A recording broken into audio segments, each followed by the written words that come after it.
breaking news, Lamar Jackson. Lamar Jackson. Lamar Jackson. Lamar Jackson is Lamar Jackson. Everyone talks about how Lamar doesn't have an agent and how it's hurting him. You had 2.5 years to get a long-term deal with Lamar Jackson done.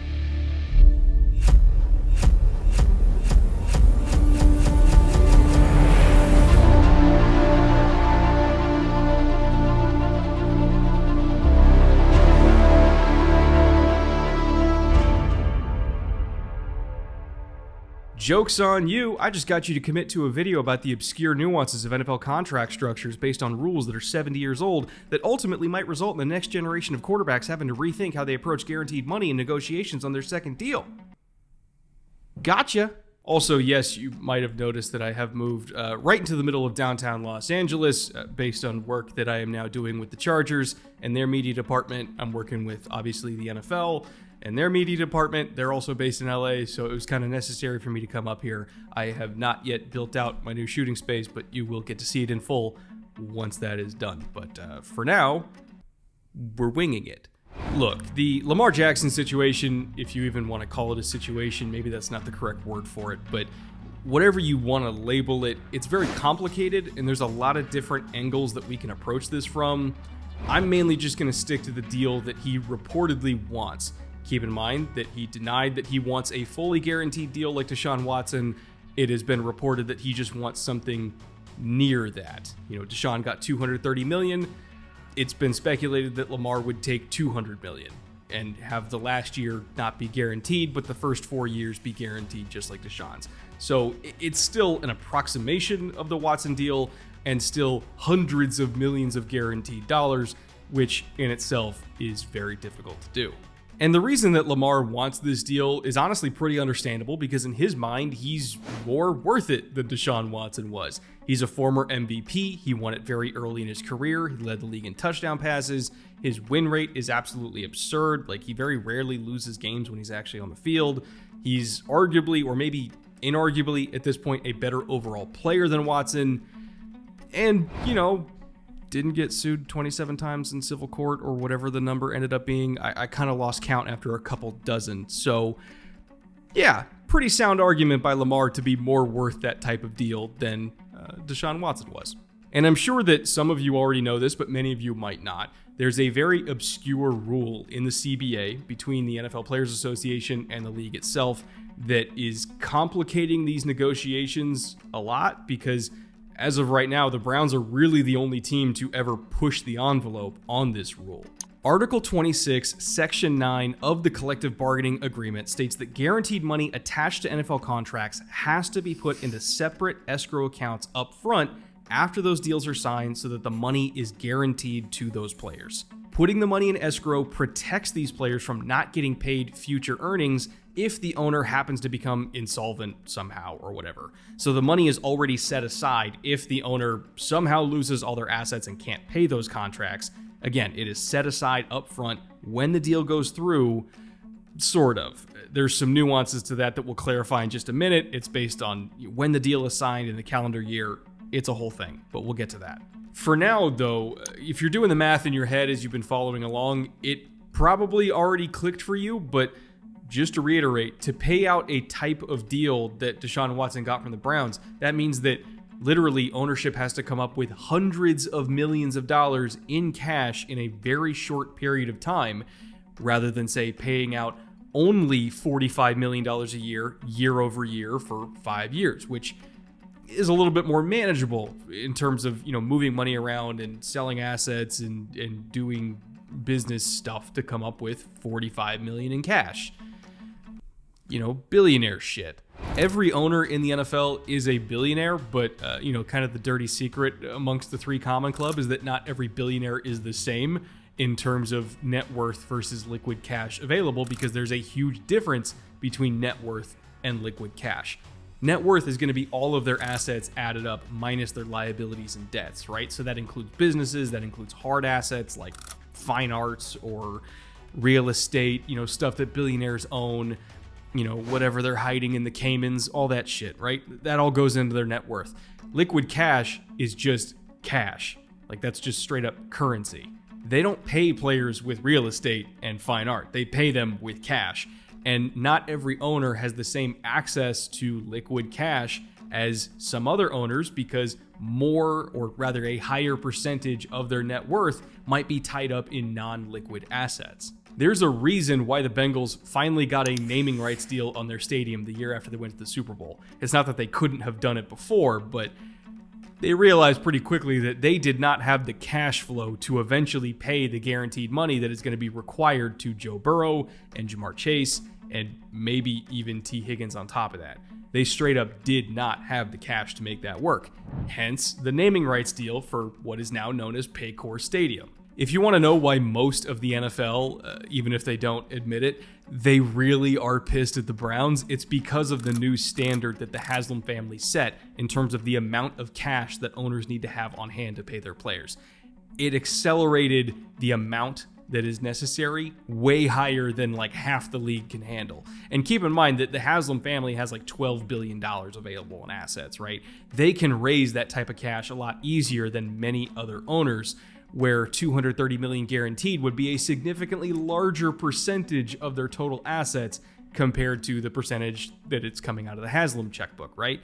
So even though all these guys are billionaires, they're not all the same, and it hurts some of them a lot more than others. However, there is a caveat to all this, and I want to be upfront. I didn't even know about this until very recently, because it's a very, very obscure rule on top of an already obscure rule, and I had just never heard of this provision, but it significantly changes the math to the point where maybe, possibly, I'm not ruling it out, that Lamar can have his cake and eat it too, and maybe the Ravens can still sign him long term while giving him the guaranteed money he wants. Again, according to Article 26, Section 9 of the CBA, the teams have to deposit the present value of guaranteed and deferred compensation, meaning the remaining guaranteed money on the contract, minus a deductible of up to $15 million. That means that whatever the guaranteed money is, or rather remaining guaranteed money is, you subtract $15 million as a deductible, all that money has to go into the escrow account.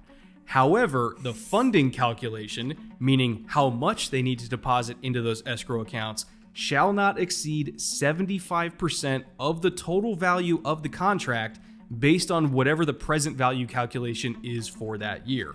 And that present value calculation can go up or down year to year based on interest rates and a bunch of other money stuff that's very complicated. And I'm not a CPA, so I'm not even going to attempt to expand on it even further than that, because I'll probably get it wrong.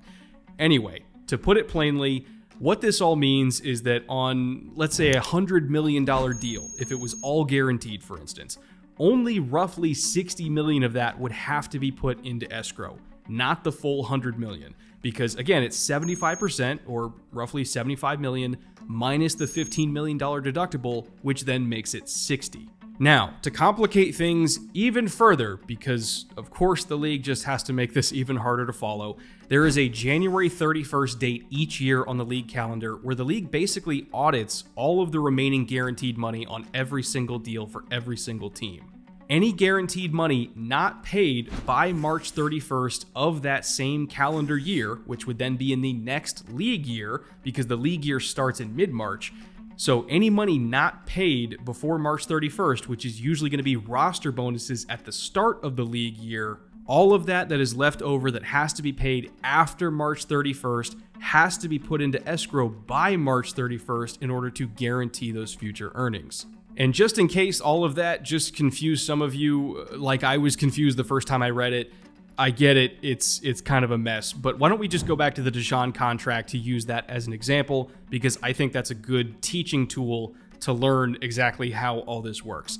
Again, he was traded on March 18th of 2022. So that was after the January 31st, 2022 date, which was the contract check leading into the new league year. That means that his next contract check wasn't until January 31st of 2023, earlier this year. So the remaining guaranteed money, minus the $15 million deductible, that didn't need to hit the escrow account until March 31st of this year after that contract check, even though the deal was signed in 2022. He also had a $45 million signing bonus last season, which obviously applied to 2022, and that reduces the total remaining guaranteed money this season. So the leftover 185 million out of the total of 230, again, minus that $45 million signing bonus, in theory, that would have to be put into that escrow account, minus the deductible of 15 million, which then brings it down to 170. All of that has to hit the escrow account by the last day of this month in 2023. Hopefully, all of that made sense. I don't know why things are set up this way, where it's straddling not only the league calendar, but also the actual calendar, but they are, and it is what it is. So, as it relates to Lamar Jackson, obviously we are past the January 31st date for this year. That was a couple months ago. And what that means is that if he was going to sign a new deal this offseason, and keep in mind, this could theoretically go all the way to week 10. Like, that's the deadline here, is like Thanksgiving. Like, that's how far we can go with this. But let's say he signs a deal in the next month. Theoretically speaking, if he signs a deal that is only 200 million guaranteed, not even the full 230 like Watson, let's just say it's 200 million, same signing bonus, same years, same almost everything except the guarantees. If my math holds, if we take into account the timing of the deal, the $15 million deductible, the signing bonus, everything like that, they wouldn't actually have to come up with 200 million guaranteed right now, like we initially thought, or rather like I initially thought. They would actually have to come up with something in the ballpark of 155 million 12 months from now, which on paper should be a lot more manageable for Steve Bisciotti to handle than, say, coming up with 200 million tomorrow. I think 155 in a year is a lot easier for him to do, and obviously I think that gives even more context for the Bengals naming rights deal because they're trying to get ahead of it so that they don't end up in the same position as Baltimore is right now. All of that being said, though, there's still one more issue that we have to talk about that complicates this deal even more beyond just the normal question of can the owner afford it. How most major contracts are structured in the NFL is that the first 2 years, and for quarterbacks, maybe the first 3 years, those first 2 to 3 seasons are going to be guaranteed. And then on the back end, the remaining 2 or 3 years, those might have crazy high base salaries that bump up the total averages per year, but those are going to be non-guaranteed base salaries. So they're kind of fake money, and then the contracts are very cuttable because of that. They're not guaranteed, so the team isn't penalized for cutting them. And that then motivates the players to restructure those deals on the back end when they have these super high base salaries by converting the salaries into signing bonuses, which then gives them more guaranteed money while also allowing the team to get some cap relief by spreading out those signing bonuses over multiple years. You can look at the Derek Carr contract that just got signed in New Orleans as sort of an applicable example here, just to kind of explain how all this works.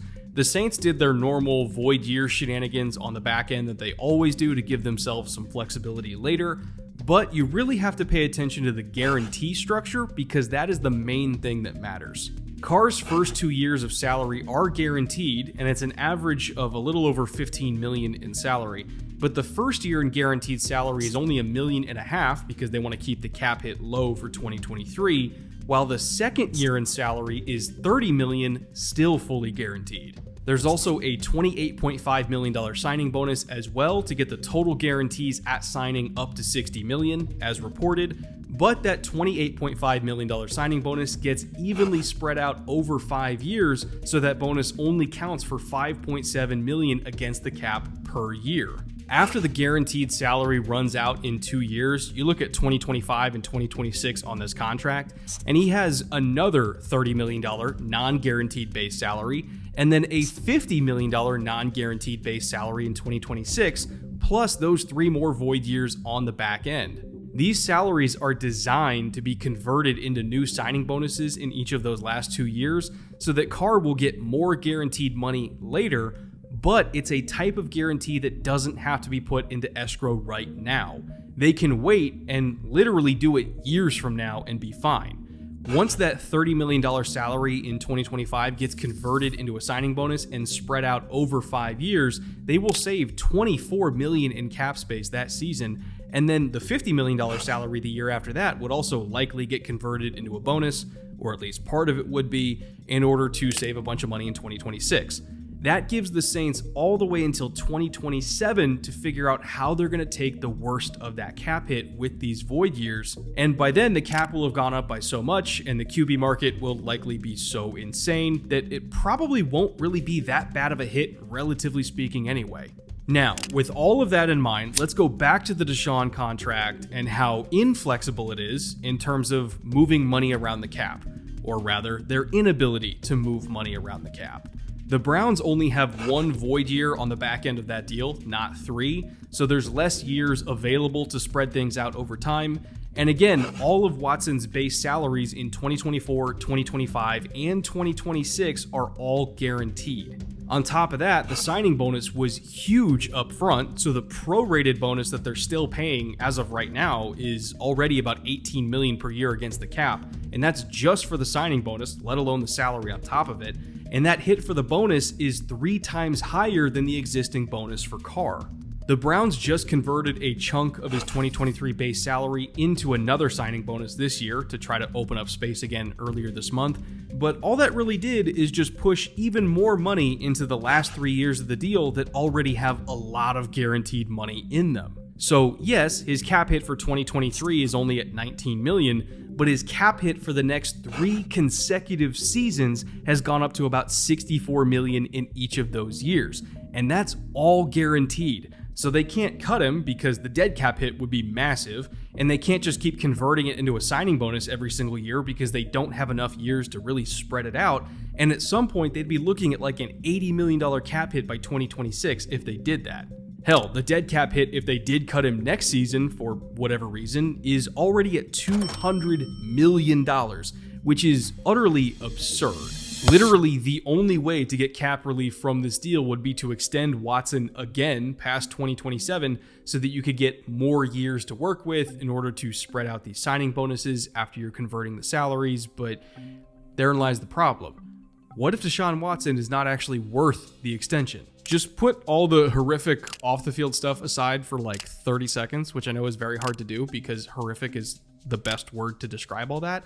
And if I was an owner, I never would have given that contract in the first place because why would you?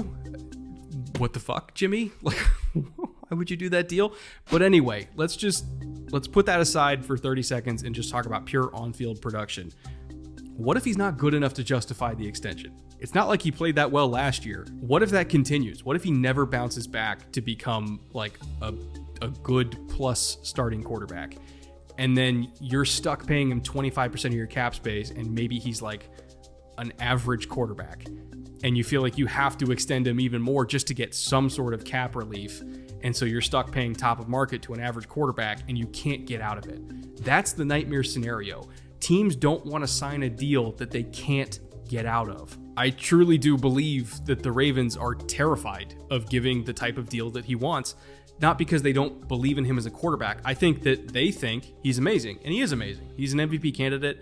He's an incredible player. He's one of the best quarterbacks in the league, indisputably. Like, he is that tier of player. But the reality is, he hasn't been on the field for a lot of games over the last 2 years, and I think that that scares the shit out of him. I don't think that they want to make that type of commitment on a contract that they can't get out of for a player that has significant durability issues as of late. And that's understandable. And that's nothing against Lamar as a player. He is phenomenal.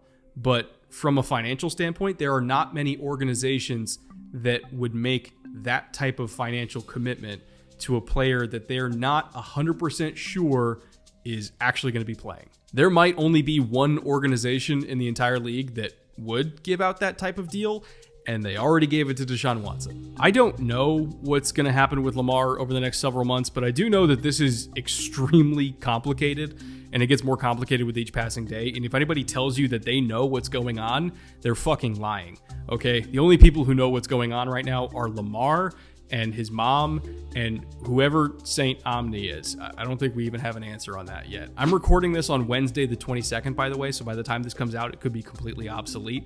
I guess we'll find out, but nobody can really make an accurate prediction here. So I guess my one message to you, Ravens fans, and the rest of you watching this is you might want to settle in and stop refreshing Twitter so much. because this could take a while. Actually, I lied. I have 2 messages for Ravens fans. The second one is, it's okay to have thinning hair.